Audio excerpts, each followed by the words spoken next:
Hi, I'm Chuck Wolfe, and I've been privileged to lead many different groups of people through learning about their own emotional abilities, about emotional intelligence.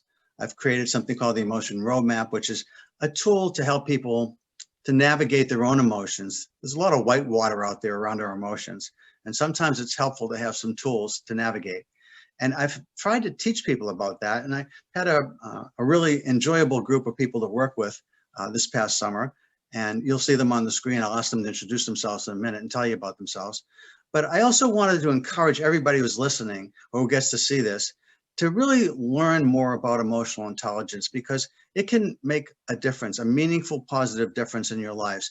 And I thought it'd be useful to have the three women on this program with me today share a little bit about themselves and why it's been important to them, hopefully as an inspiration to all of you listening, to see if you can take the time to invest in yourselves, because it's the best investment you can make, I think, in learning more about how you manage your own emotions, generate more inner peace for yourself, learn to be more calm. Certainly in these times of uncertainty, it's even more important perhaps than in what we might consider more normal times. But at the same time, I also want you to think about how you might help others and how you might influence others to also benefit from what they can learn about emotional intelligence. And this emotion roadmap, I'll explain, is simply a set of questions, which is when you're stuck, when you're dealing with uncertainty, when you're not quite clear about what decision to make or how to decide, or whether or not to have that tough conversation with somebody that you feel like you need to have, but not sure how to have. All of that is based a lot around the struggles you have with your own emotions and your concern about the emotions of others. So my roadmap basically is about asking yourself, how are you feeling? How do you feel? And if what you're feeling isn't helpful to what you're trying to achieve, then asking, what would be more ideal to feel? And this isn't just for you, it's also if you're dealing with someone else, how is the person or people that are key to what you're trying to get done? How is he or she or they feeling? And what would be ideal for them as well as you to feel? And then how do you get there? That's the idea of a roadmap. How do you get from feeling very anxious to very confident, as an example? And then as you consider all the different strategies about how you do that, trying to determine what strategy is really workable, is possible, is something you can accomplish. And the way I achieve that is by asking you to think about the strategies you've thought about. How do you get from one feeling to a more ideal feeling? By asking yourself, is it something you can really do? Is the strategy something that you're capable of doing? And are you willing to do it? Two very different questions. So that's essentially the roadmap. And now I'd like to take time. I guess I'll start with you, Marie, and ask you to introduce yourself and talk a little bit about your personal and professional background. And then I'll ask you a couple of questions. And then we'll go to Corinne, and then we'll go to Elizabeth. Is that okay? Okay, thanks, Chuck. Well, my name is Marie-Christine. I am a full-time lecturer at HEC Montreal in organizational behavior. So I teach courses like emotional intelligence, management skills, career management. And on the side, I do some coaching trainings. I help people to develop their soft skills. So, for example, their leadership, stress management, how to delegate, conflict management, etc. So this is me. Do you want me to say more, Chuck? Well, yeah, if you could talk a little, I know you're obviously, steeped in this field. So can you talk a little bit about why you think emotional intelligence is important today and in the future from your perspective, Marie? Sure. I think more than ever, we need emotional intelligence. We are in our fourth industrial revolution with the AI. Everything is going so fast. We have to adapt a lot. And I'm thinking about people that has to adapt at work, having developed new skills, and they have to be good parents, they have to be good friends, they're trying to do their best everywhere, and time is so precious.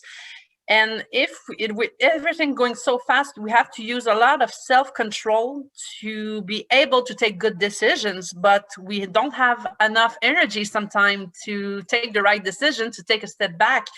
So I think emotional intelligence is going to be really helpful to take that step back and take the time to say, well, what's more important for me, to choose their priority, and maybe take the good behaviors, the more efficient behavior, to ensure health, quality relationship, and to be more efficient. And it's a really good tool because we have to take the step back that we don't often use enough, I think, because everything is going so fast.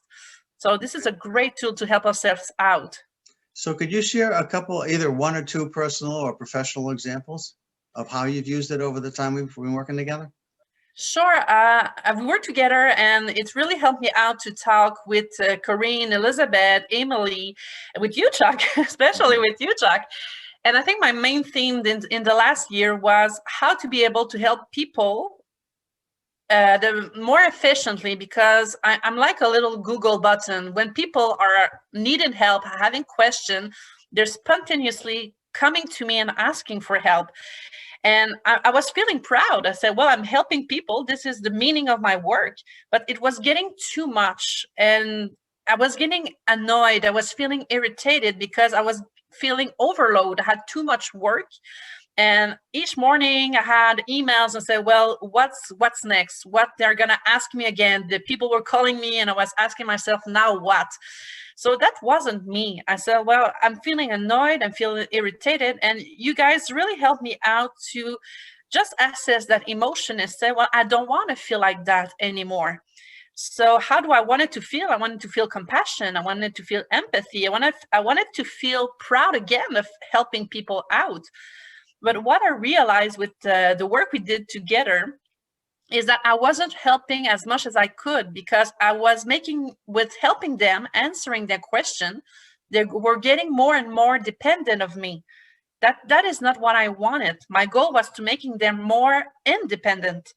And I wanted them to feel confident that they could find their answers on their own. So you guys helped me out to say, well, how can I do that? How can I first feel less irritated, because I didn't want to feel compassion. I was annoyed. Mhm. And so I had to manage that at first. And after that, I said, well, how can I tell them politely that they can manage these things on their own? So emotional intelligence really helped me with that. At first, I had to give myself more energy. So I had to take care of my health, to sleep well, to eat well, just take that step back, to have the energy to not feel annoyed. So this was more on the physical side, but in the mental side, I had to remember what was the meaning of my work, because I really love what I do. I'm passionate about my work. I like to help people out. So I had to remember myself that why I did that job at first. So this gave me positive emotion. This gave me, again, proud, compassion, the willing to help. And after that, I went to speak with the different people, formally, informally, and I had a promotion. So I had to inform them that I wasn't be able to help as much as I could before. So I managed their expectancies, and they understood. And each time now they're writing me or asking me for help, well, I don't answer right away unless it's urgent. I give them some time to find their answer on their own. Or sometimes I just answer by saying where they could find the information. Mm.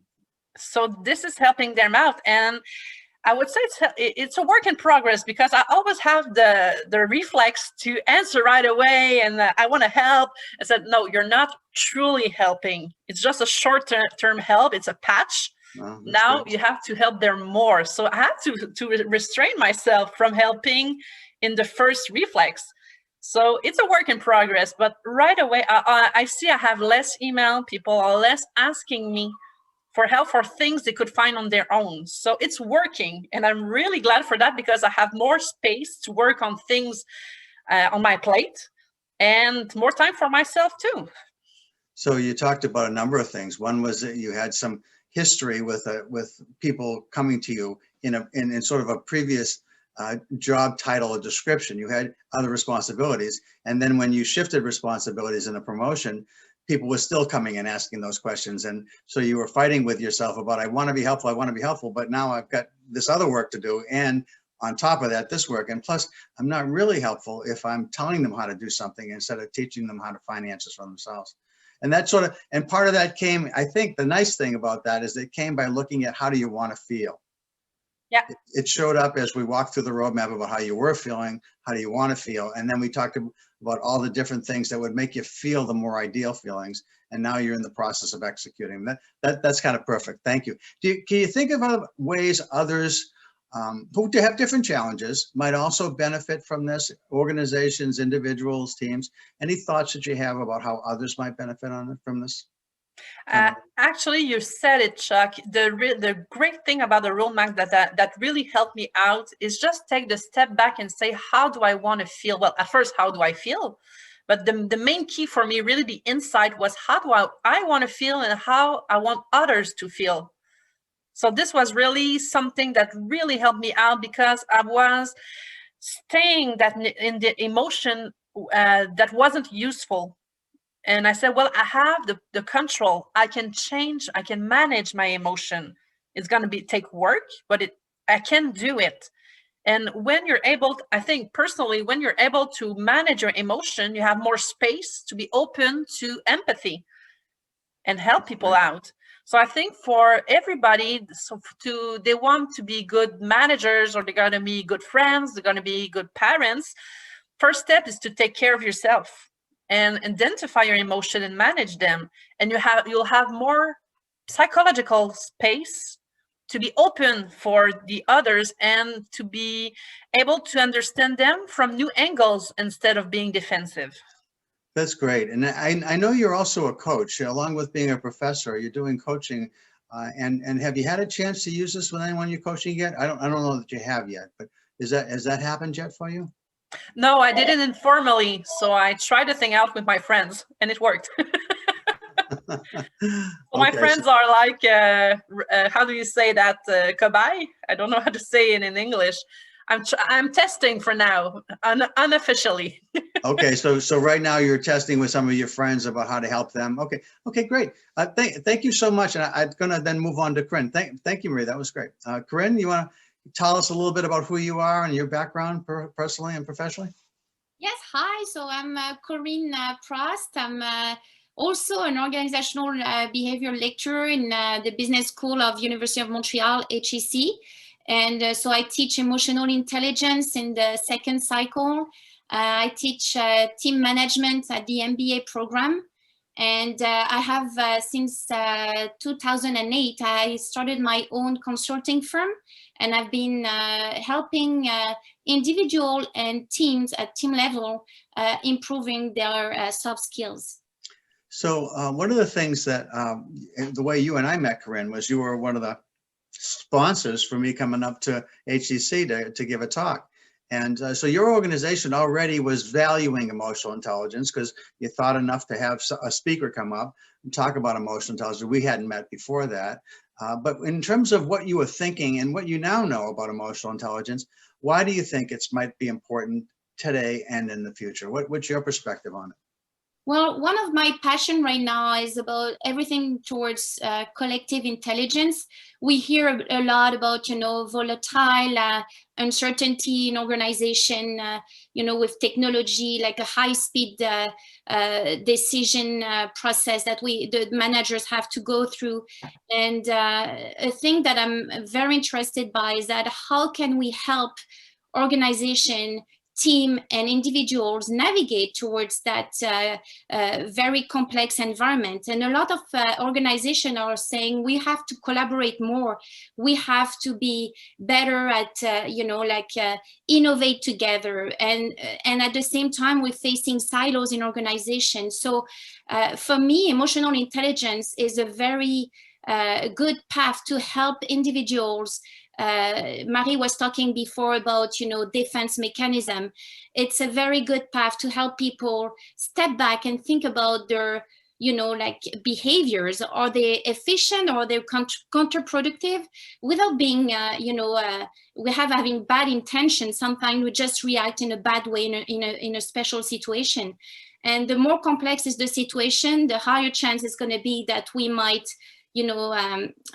express a kind of counterproductive behavior. So that's one of the main reason I was very interested by emotional intelligence and supporting you, Chuck. And I was fascinated. I read about your, emotion roadmap, and I was like, I'm so curious to see how he applies it. And I have to say, I've been using it since April, since I've been certified with you, and it has been amazing. Like, I've been helping a few clients, and that's impressive of how quickly we can, go through the main blocker, if I may, in their decision process. So yeah, I'm very impressed with this tool. So you've been using it with client work. I know that you've done that. And your experience is you do a lot of coaching currently. You're actually actively involved. And so you found that, have clients been able to move more quickly through their emotions or manage their emotions in ways that have actually been helped by you, by walking them through these steps then? Absolutely. We, like at school, as I always say, like we're assessed in the educational system. We're like always assessed, and we don't learn to pay attention to how we feel, to the emotions we have. And I think with this tool, Chuck, it gives like a very simple, a way, like Marie was talking about, taking the time to step back, but saying it's not that easy for people to say, step back for what?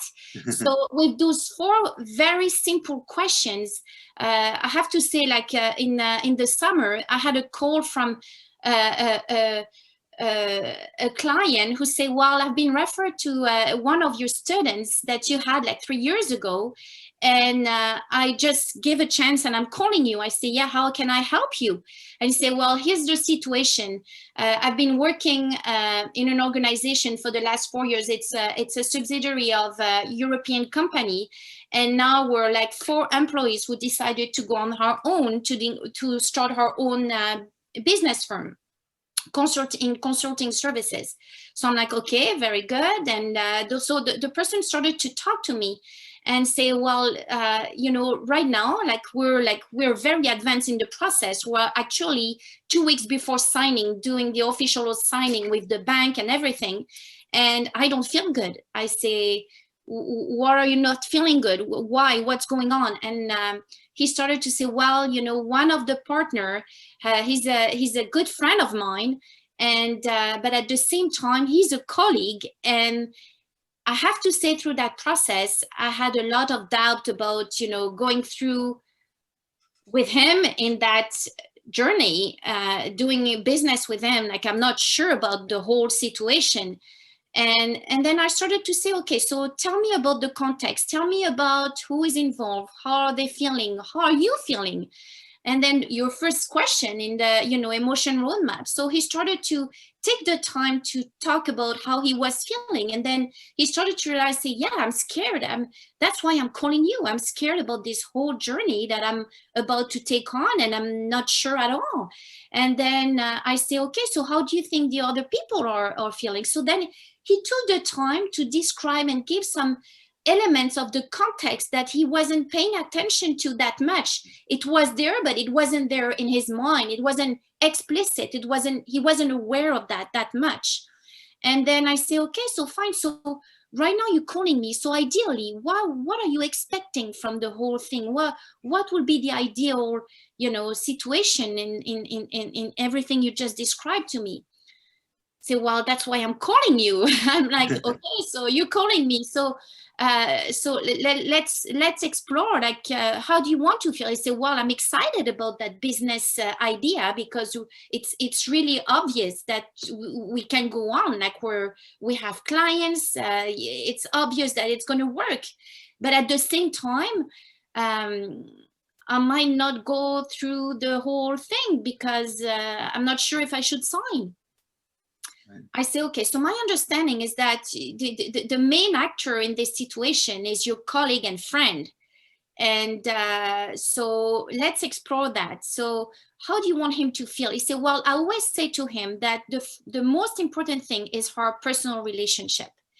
It's more important than our professional relationship. But he said, right now with this situation of getting in business, like, we're putting money, energy, and it's hard to have that conversation with him.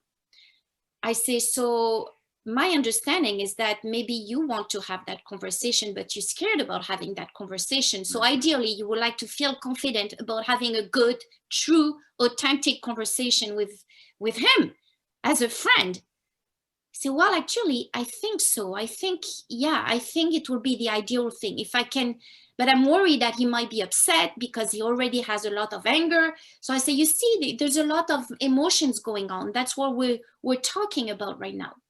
So he ended up, agreeing that he needed, ideally, he needed to be more confident and needed to have that conversation with his friend.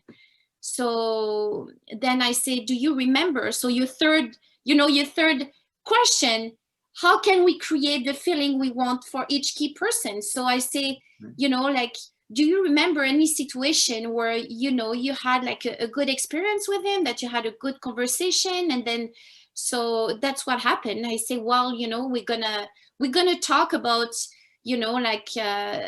how can we can be in business without having this, uncertainty in our decision. And then, so that's pretty much what happened, is that he decided that he would talk and say that the relationship was more important than the professional situation. And he was committing to that, getting into this partnership. But at the same time, he was worried about, his anger and how he was feeling about, getting involved in that partnership. And that he really say, the only way, I will go forward is that I want to make it clear that you don't feel that there's injustice in the way, we're going to have our role involved in this partnership. And it's important for me that you understand that we are friends, most important, but I'm worried right now that it might not be the best situation for you. Like, I feel you committed, but I feel like with your anger and everything, I'm not sure that this is what you're looking for. There's something going on in your mind. And as a friend, I don't have the answer, but as a friend, I think we can trust each other. And you really have to wonder if it's going in a partnership, all of us, is it the right thing you're looking for? And then he ended up, realizing that, yes, he wasn't ready to commit his personal money for this consulting firm. So he said, you know what, maybe you're right, I should step back. And so that's what happened. He stepped back, and he called me like a few weeks after and say, I had that tough conversation, but I was very confident and calm the way I exposed the situation. And, we make the decision. So I'm going forward with the other partners, and he's going out of the, he's going to be involved in this business. He's going to do on his own. That's great. That's a great story. One of the things that struck me was when because I don't always mention this, but when I'm using the roadmap, I teach this, but I don't always use it. But you did in this instance, where when you got to the place where he was scared about having the conversation, you asked him, have you had other conversations that weren't so easy maybe, but that they went really well with this person? And what were some of the elements of what made them go well? And I think that it helps people, because if they are scared about doing something and yet they have some history where what they're afraid of, they actually navigated successfully in the past somehow, maybe not even with the same person, but in this case, it was with the same person. What are the elements that made it work then? And then by asking that question, people start to feel like, wait a second, instead of being scared, maybe I need to focus on how success actually happened in the past. And are there elements from that other conversation, which was quite different probably, but still had similar feelings involved? And it worked out with this person. And somehow all that came together in the way that it needed to for him to have that tough conversation. And it sounds like you probably saved them both a lot of heartache, not just the person who called you, but the other person. Sounds like he was really he was more scared maybe than his friend about joining the business, and it was showing up as anger. Absolutely. Yes. So that's a really excellent story. And I think so you've told us about how things are working that way. Was there anything else you wanted to say about emotional intelligence and the emotion roadmap and how it has worked for you?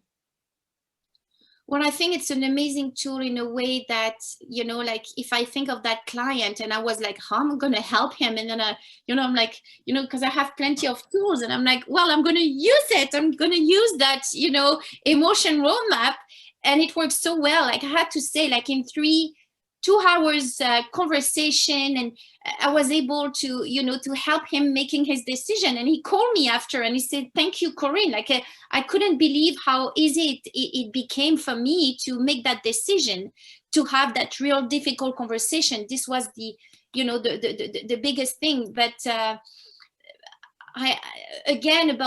last night I was teaching at the MBA program, and the students, there's a lot of engineers, and they were saying, well, Corinne, we're getting it, like, collective intelligence, being smarter to collaborate and everything, but how do we make that? Like, how do we help people being more smarter about all that stuff?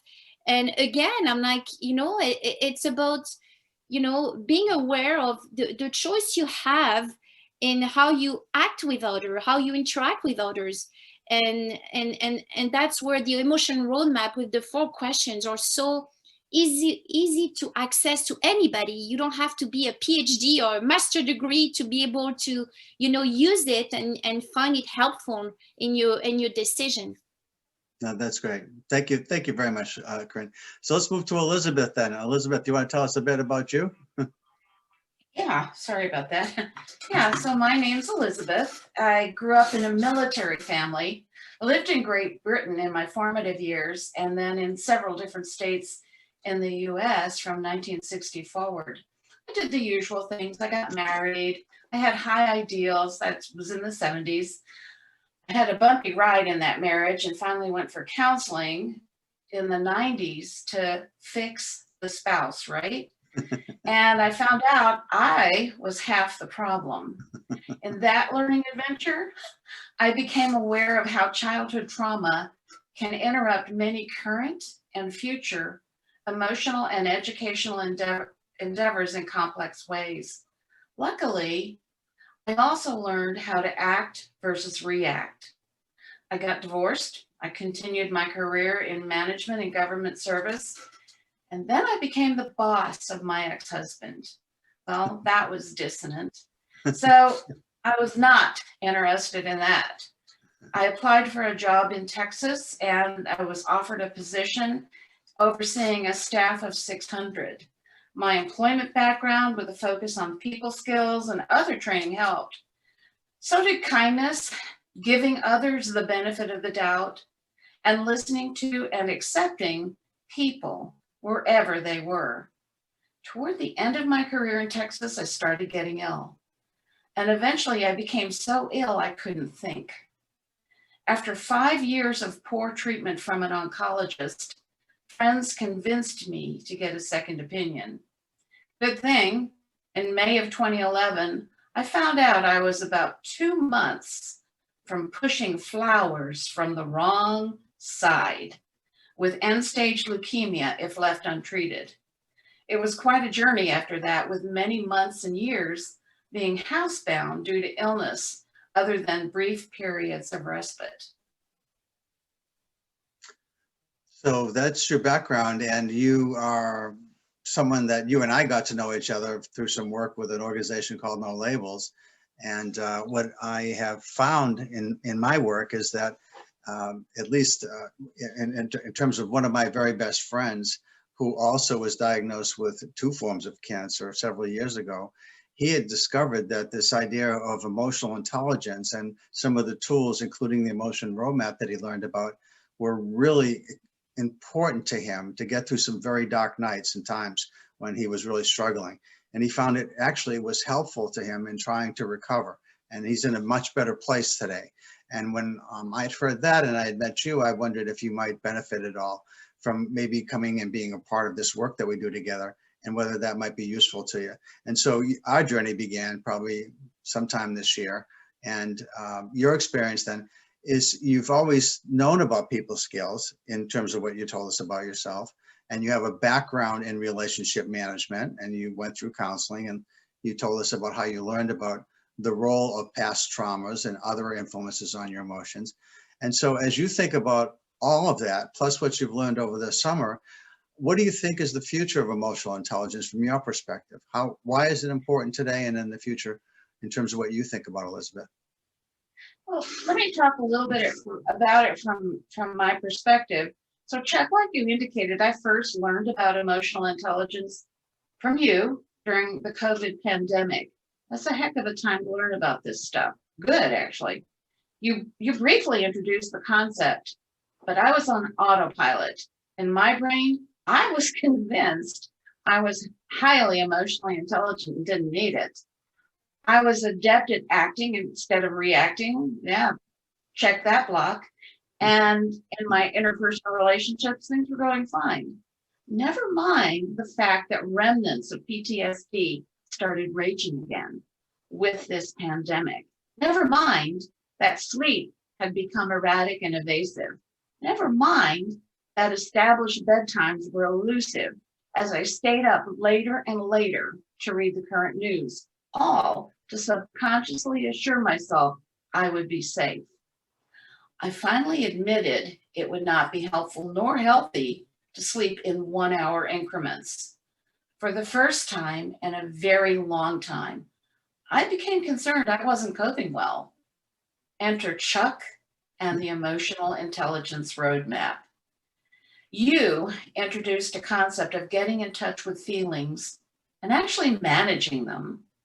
New concept for me. Feelings? Not me. I'm a see the hill, take the hill kind of person.